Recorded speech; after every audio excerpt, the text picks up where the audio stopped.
May 24th, 1944, North Atlantic, 800 miles west of Ireland. Captain Lieutenant Hans-Joachim Förster peered through the periscope of U-515, scanning the gray, churning surface of the Atlantic Ocean. After 3 years commanding U-boats in these waters, he had learned to read the sea like a hunter reading tracks in snow. Every wave pattern, every shadow, every distant speck on the horizon told him a story. What he saw this morning made him smile with contempt. "Convoy ahead," he announced to his crew. 15 merchant ships, and they have one of those ridiculous American baby carriers as escort. The Americanor must be getting desperate. Through the lens, Förster watched what the U.S. Navy designated CVE-57, a Casablanca-class escort carrier barely 500 feet long, displacing less than 8,000 tons. Compared to the massive fleet carriers he had encountered earlier in the war, this vessel looked like a child's toy. Its flight deck appeared barely wide enough for aircraft to land safely. The hull rode high in the water, obviously lightly armored. Most insulting of all, the Americans had built it on a merchant ship hull, a converted freighter pretending to be a warship. "They call them jeep carriers," Förster's first watch officer, Oberleutnant Werner Hartmann, remarked with a laugh. "Like the little American trucks. Cheap, disposable, barely functional." The crew shared his amusement.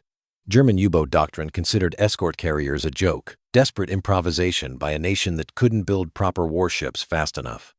Real aircraft carriers, the kind that had devastated Pearl Harbor or fought at Midway, displaced 30,000 tons and carried 90 aircraft. These American CVEs displaced barely a quarter of that and operated maybe 30 planes. They were slow, poorly armed, and according to German naval intelligence, structurally weak enough that a single torpedo hit would sink them. "Perfect target," Förster muttered, calculating approach angles. "We'll let them pass, circle around the convoy's flank, and put 2 torpedoes into that carrier after dark. One less escort means easier pickings on the merchants." What Captain Lieutenant Förster didn't know, what German naval intelligence had catastrophically failed to grasp, was that these ridiculous baby carriers represented one of the most lethal anti-submarine weapons ever deployed. Within the next 6 hours, his U-boat would be located, tracked, depth-charged, and sent to the bottom of the Atlantic by aircraft from that very escort carrier he dismissed as barely functional. And his death would be just one of 53 U-boats destroyed by these supposedly inadequate vessels, fundamentally ending Germany's submarine campaign in the Atlantic. The hunter had become the hunted, and the Germans didn't realize it until far too late. To understand the shock German U-boat commanders experienced when they encountered American escort carriers in combat, we must first examine the Battle of the Atlantic as it stood in early 1944 and the desperate strategic situation that led America to build what would become known as the Jeep carriers. By January 1944, the Battle of the Atlantic had been raging for over 4 years. German U-boats had sunk over 2,800 Allied merchant ships, totaling more than 14 million tons of shipping. The Wolfpack tactics, developed by Admiral Karl Dönitz, had proven devastatingly effective. Groups of U-boats would concentrate on convoys, attack simultaneously from multiple directions, overwhelm the escorts, and slaughter the merchant vessels before vanishing beneath the waves. The mathematics were brutal. Germany could build U-boats faster than the Allies could sink them. Each submarine cost approximately 4 million Reichsmarks and required 300,000 man-hours to construct. Meanwhile, a single U-boat on a successful patrol could sink 5, 10, even 15 merchant ships worth hundreds of millions of dollars and carrying cargo critical to the Allied war effort. The exchange rate favored Germany dramatically. Allied escort forces struggled to counter this threat. Traditional destroyer escorts were expensive, took months to build, and were needed for fleet operations. There simply weren't enough destroyers to escort every convoy. Air patrols from land bases helped, but the mid-Atlantic, the Black Gap, lay beyond the range of land-based aircraft. U-boats operated freely in this zone, knowing no air threat could reach them. The British had attempted to solve this problem with escort carriers, converting merchant ships into small carriers that could accompany convoys and provide air cover. These vessels proved the concept worked. But Britain lacked the industrial capacity to produce enough of them while simultaneously building fleet carriers, battleships, destroyers, and replacing merchant shipping losses. America, however, had no such industrial limitations. In 1942, Kaiser, Shipbuilding, and other American yards received contracts to build 50 Casablanca-class escort carriers using a revolutionary approach. Treat them like merchant ships, not warships. Use merchant ship hulls, simple steam turbines, minimal armor. Basic equipment. Build them fast. Build them cheap. Build them in overwhelming numbers. The resulting vessels horrified traditional naval architects. The Casablanca class displaced only 7,800 tons standard, less than a heavy cruiser. The flight deck measured just 512 feet long and 65 feet wide, barely adequate for the aircraft of 1,944. Maximum speed was 19 knots, slower than many merchant ships. Armament consisted of one 5-inch gun and a handful of 40mm anti-aircraft weapons, laughable compared to fleet carriers bristling with dozens of guns. German naval intelligence analyzed these specifications and concluded the Americans had built floating coffins. The armor was too thin to resist torpedoes. The speed was too slow to escape submarine attacks. The aircraft capacity was too limited to provide effective coverage. These CVEs would be easy kills for experienced U-boat commanders. This analysis was catastrophically wrong. What German intelligence failed to understand was that the escort carrier wasn't designed to fight other ships or survive torpedo hits. It was designed to do exactly one thing: keep aircraft over convoys continuously, eliminating the mid-Atlantic air gap where U-boats operated freely. And at this singular mission, the CVE design proved devastatingly effective. Consider the tactical equation. A U-boat on the surface could travel at 17 knots and had a visual range of perhaps 15 miles in good conditions. Submerged, it could manage only 7 knots and was essentially blind beyond periscope depth. A U-boat needed to be on the surface to chase convoys, spot targets, and position for attacks. An aircraft from an escort carrier could cruise at 150 knots and had visual range exceeding 50 miles. It carried depth charges, bombs, or rockets that could kill a submarine with a single hit. Most critically, it forced U-boats to submerge, where their speed dropped to a crawl and they lost the ability to track convoys. The presence of a single escort carrier with just 12 operational aircraft meant the U-boat had nowhere to hide. If it surfaced to maneuver or attack, aircraft would spot it within minutes and force it down. If it stayed submerged, it couldn't keep up with the convoy and lost attack opportunities. The tactical advantage that had made wolfpack tactics so deadly, the U-boat's ability to maneuver on the surface at night, had been eliminated. But German commanders didn't believe this analysis. They had years of successful combat experience. They knew how to evade destroyers, outmaneuver corvettes, and exploit gaps in convoy defenses. Surely these cheap American carriers, built on merchant hulls by shipyards that had never constructed warships before, couldn't fundamentally change the tactical balance. Kapitänleutnant Hans-Joachim Förster of U-515 represented Germany's U-boat elite. He had completed 9 combat patrols, sunk 25 ships totaling over 140,000 tons, and received the Knight's Cross for his achievements. He had survived depth charge attacks, evaded destroyer groups, and escaped from seemingly impossible tactical situations through skill and nerve. He approached the convoy on May 24th, 1944, with the confidence born of extensive, successful combat experience. The escort carrier he dismissed as a baby carrier was USS Guadalcanal, CVE-60, commanded by Captain Daniel Gallery. Guadalcanal had commissioned just 7 months earlier in September 1943. Her composite squadron, VC-8, operated 12 Grumman F-4F Wildcat fighters and 9 Grumman TBF Avenger torpedo bombers. The pilots were young, most with less than a year of combat experience. The ship's crew included thousands of men who had never served on a warship before joining Guadalcanal. On paper, this was a mismatch. An experienced U-boat ace versus inexperienced carrier crew and green pilots on an improvised escort vessel. German doctrine predicted an easy victory for the submarine. Reality proved very different.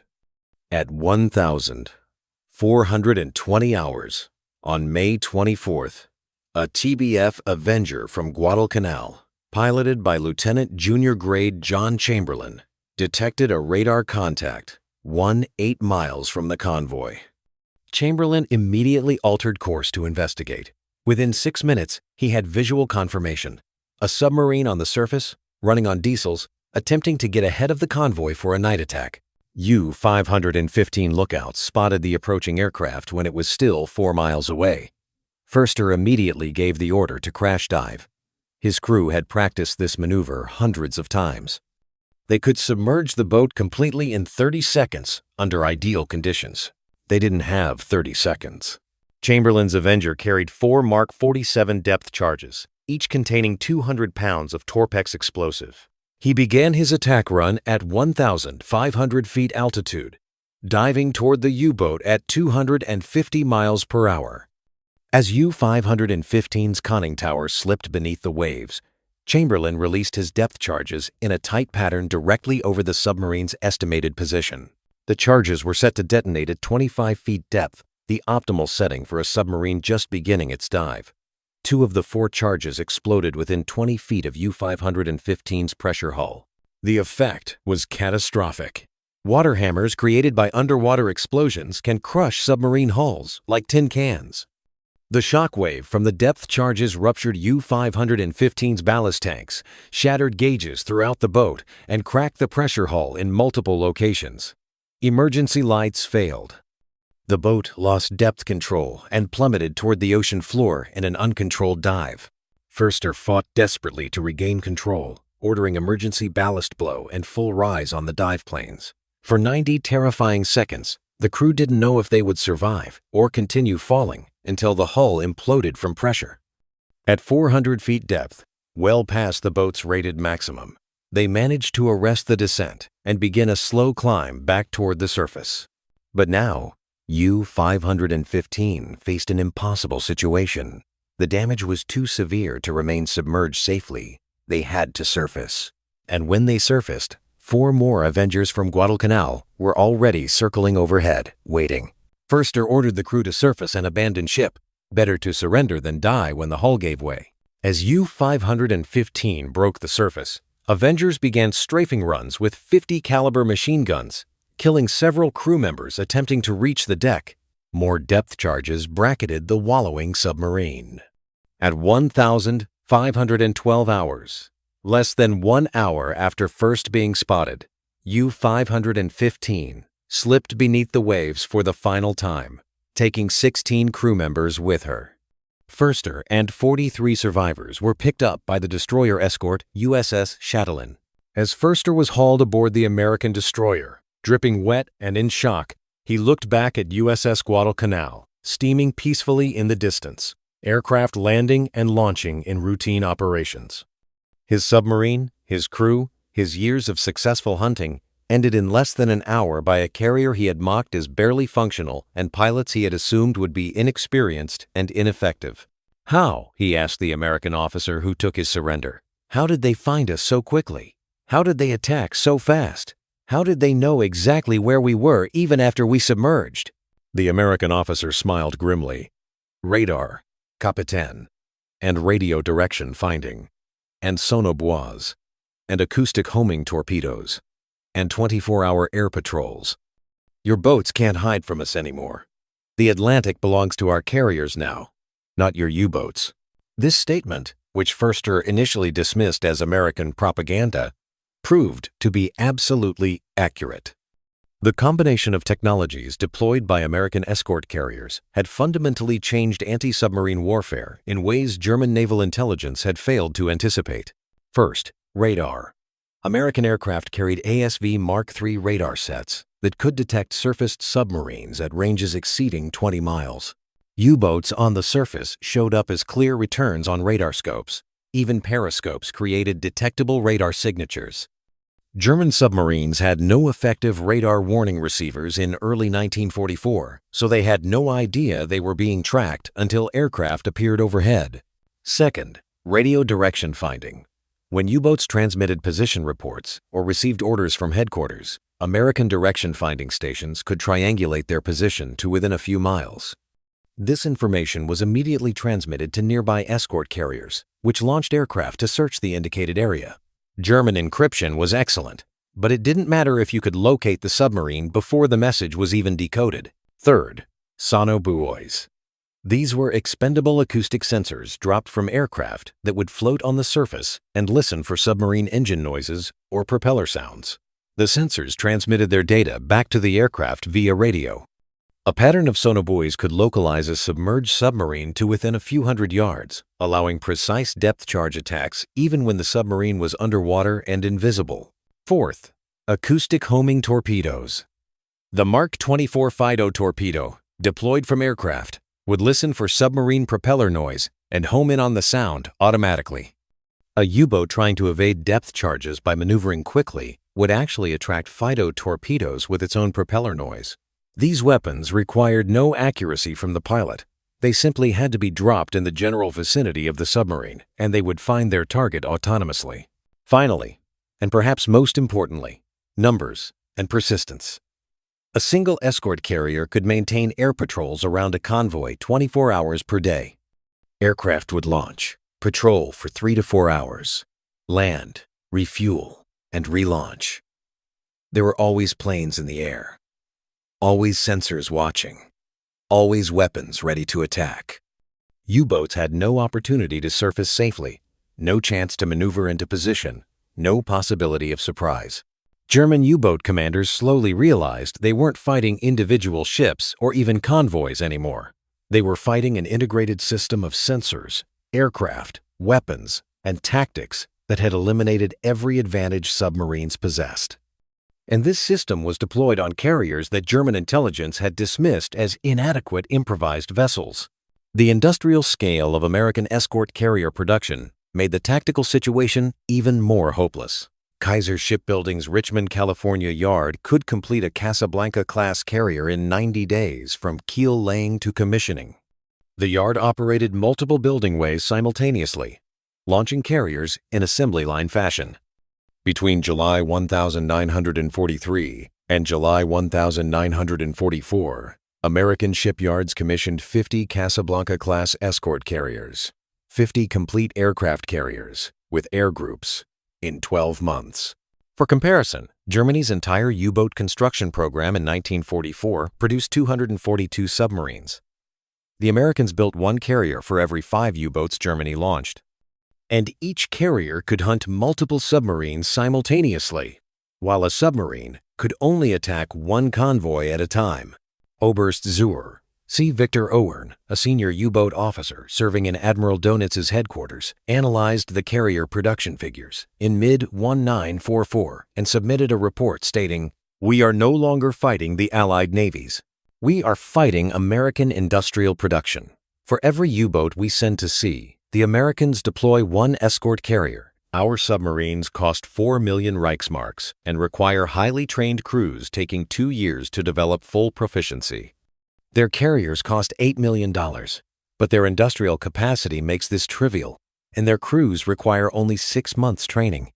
The mathematics of attrition now favor the enemy so overwhelmingly that continued submarine operations will simply feed our boats and men into a machine that destroys them faster than we can replace them." This analysis was suppressed because it was too demoralizing, but events proved Owern tragically correct. The statistics of U-boat losses in 1944 compared to 1943, tell a brutal story. In 1943, Germany lost 244 U-boats while sinking 2.6 million tons of Allied shipping. In 1944, Germany lost 241 U-boats while sinking only 773,000 tons of Allied shipping. The kill ratio had reversed catastrophically. Submarines were being destroyed faster than they could inflict meaningful damage. Escort carriers bore primary responsibility for this reversal. The USS Bogue and her task group alone accounted for 13 U-boat kills in 1944. USS Card sank 8. USS Core destroyed 9. USS Guadalcanal, the carrier that sank Förster's U-515, eventually accounted for 11 confirmed U-boat kills. And there were 50 of these carriers operating by late 1944, supported by hundreds of destroyer escorts and destroyers. The tactical evolution of American carrier groups created nightmares for U-boat commanders. Instead of waiting for submarines to attack convoys, carrier groups began offensive hunter-killer operations.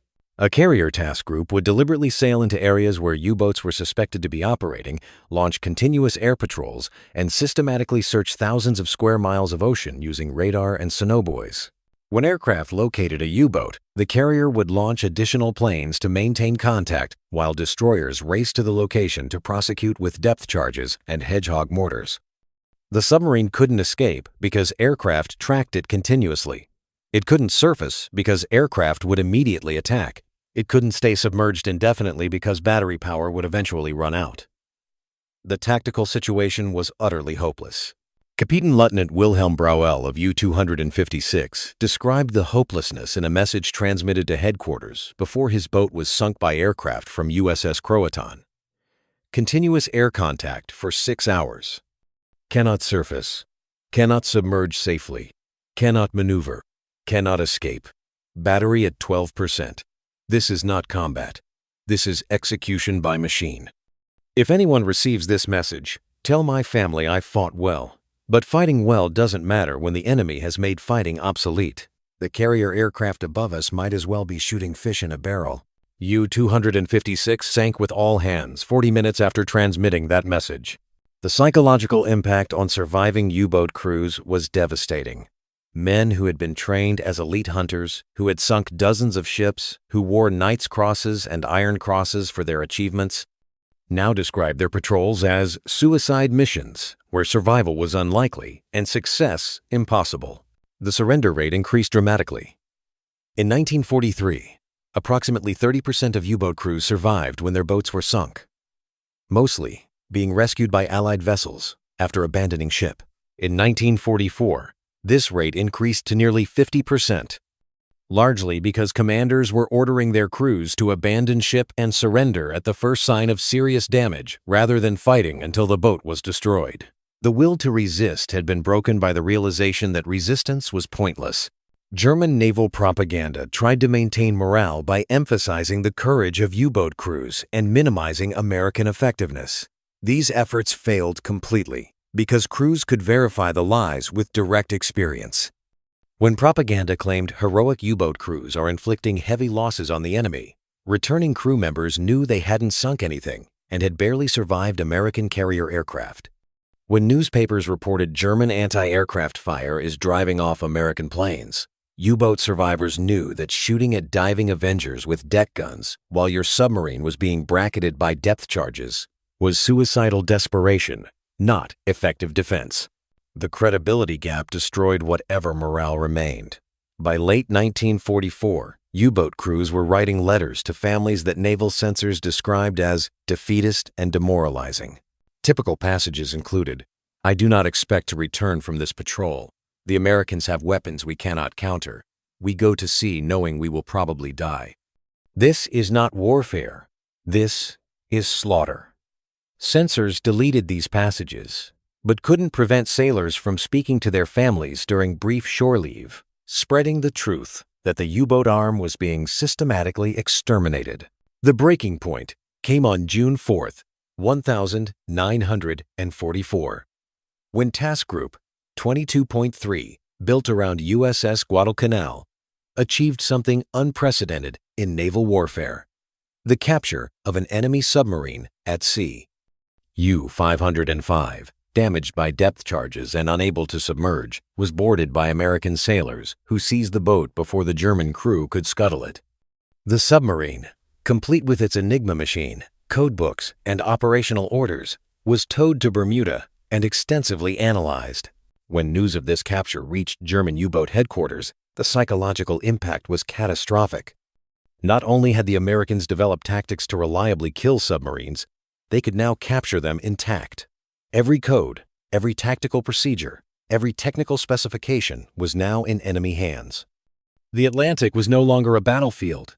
It was a killing ground where American carriers hunted submarines for sport. Admiral Karl Donitz, commander of the U-boat arm, faced an impossible choice: continue operations and watch the submarine force be destroyed for negligible results, or withdraw from the Atlantic entirely and admit that the campaign Germany had relied upon to strangle Britain had been decisively defeated. He chose a middle path: continue operations at reduced intensity while focusing on technological development of new submarine types that might counter American advantages. This decision condemned hundreds of German sailors to death in boats that commanders knew were obsolete and crews understood were floating coffins. The Type XXI and Type XXII submarines, with their improved underwater performance and snorkel systems, showed promise, but wouldn't be available in significant numbers until 1945. Until then, U-boat crews sailed on patrols where survival was unlikely and success nearly impossible.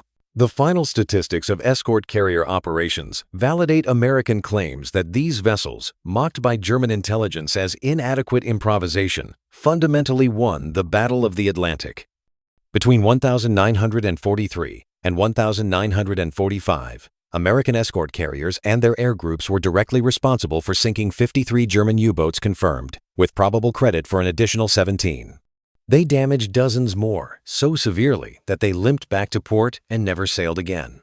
They forced hundreds of submarines to abort patrols after being repeatedly depth-charged or machine-gunned by carrier aircraft. But beyond direct kills, the escort carrier's presence transformed the tactical environment. Convoys with carrier escorts suffered dramatically lower losses than those protected only by destroyers and corvettes. The statistics are striking. Convoys with escort carrier protection in 1944 suffered a loss rate of 0.3%, meaning one ship lost per 300 making the crossing. Convoys without carriers suffered losses of 2%, more than 10 times higher.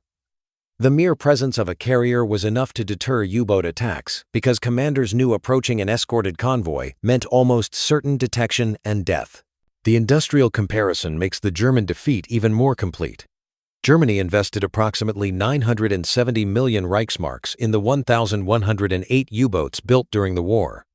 The United States spent approximately $500 million building 122 escort carriers of all classes. For half the investment, America built a weapon system that destroyed the submarine threat, protected thousands of merchant ships, and fundamentally won the Battle of the Atlantic. Moreover, the escort carriers weren't single-purpose vessels.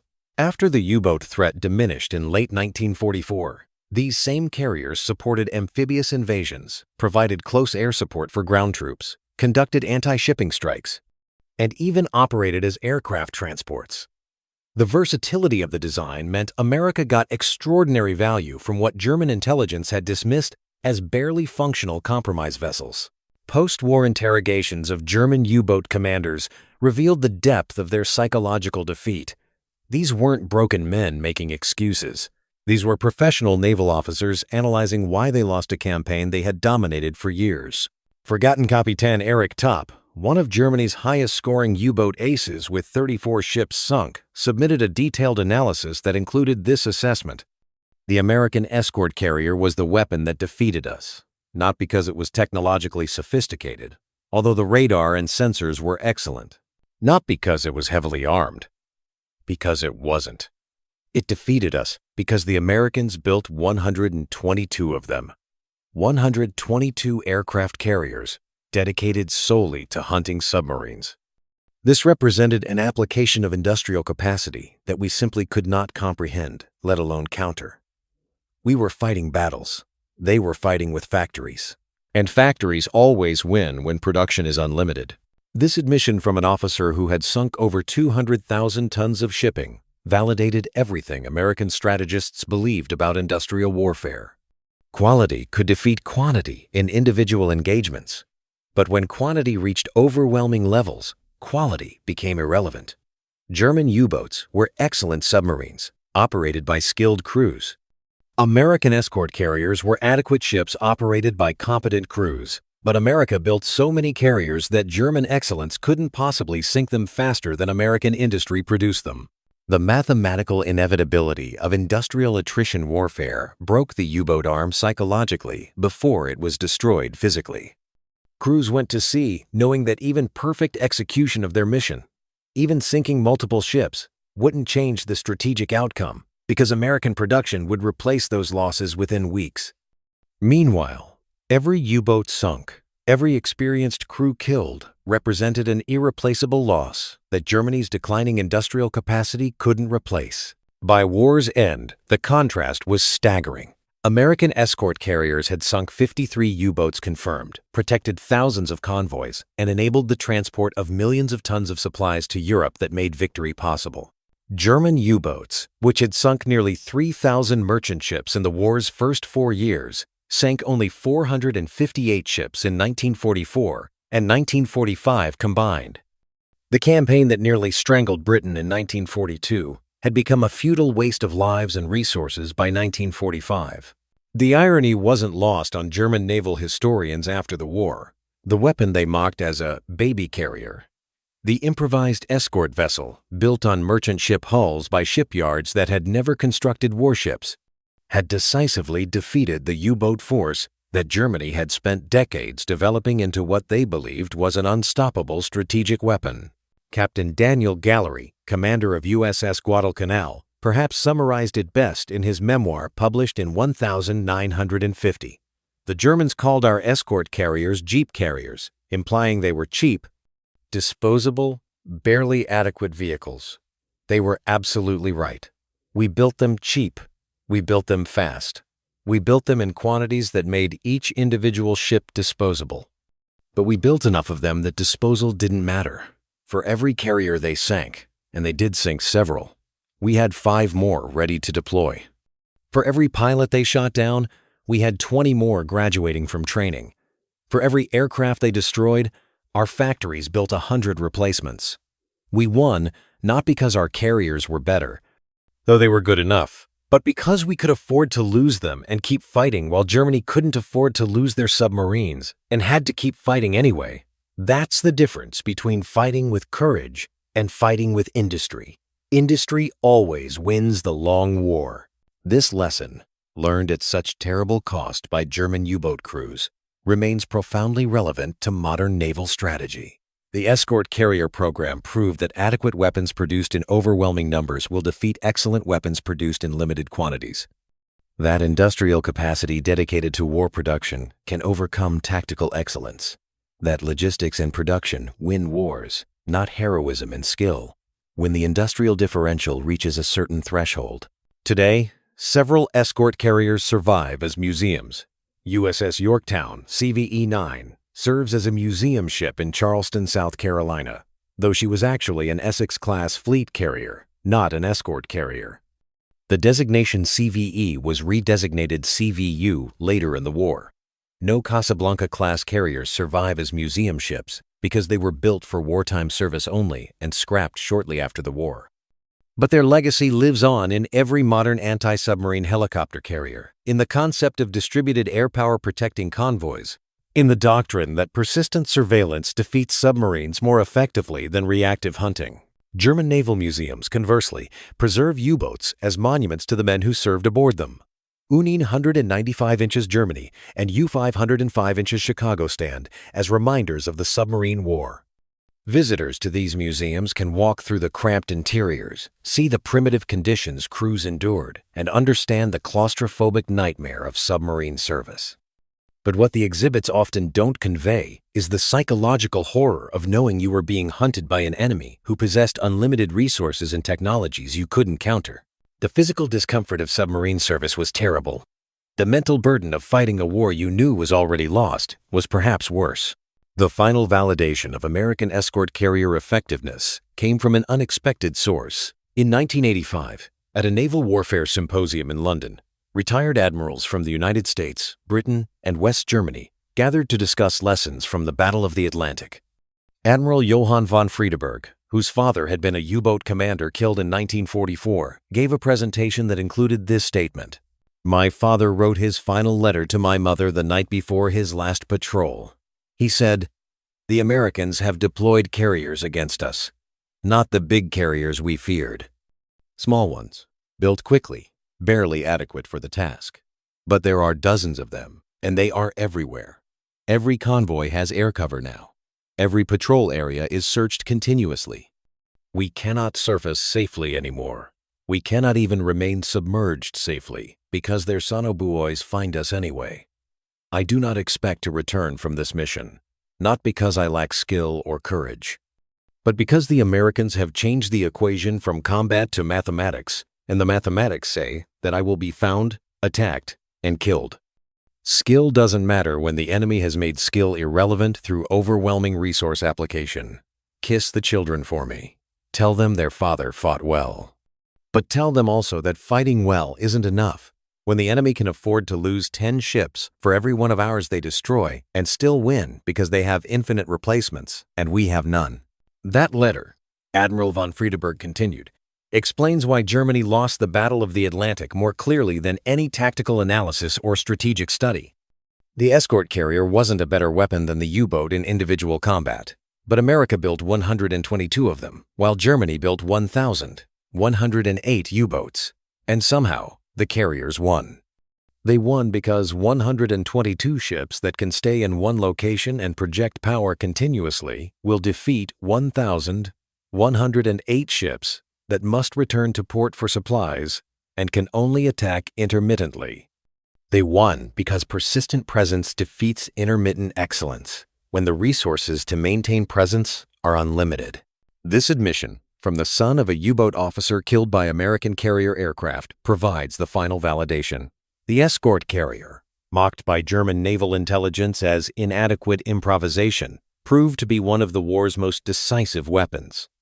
Not through technological brilliance or tactical innovation, but through the simple application of American industrial capacity to produce adequate weapons in quantities that made German opposition mathematically futile. When Captain Lieutenant Förster of U-515 looked through his periscope on May 24, 1944, and laughed at the baby carrier escorting that convoy, he was looking at his own death sentence. He just didn't know it yet. The carrier he mocked would sink his submarine within an hour. The American industrial system he couldn't comprehend would build hundreds more of those carriers. And the Battle of the Atlantic, which Germany had nearly won through submarine excellence, would be irreversibly lost to American industrial abundance. That's the lesson the escort carrier taught, written in salt water and steel across the Atlantic Ocean. Industrial capacity wins modern wars. Production defeats perfection. Adequate weapons produced in overwhelming numbers will always defeat excellent weapons produced in limited quantities. The Germans learned this truth too late. The lesson remains valid today, as relevant to modern warfare as it was when U-boat commanders mocked jeep carriers and died for their contempt.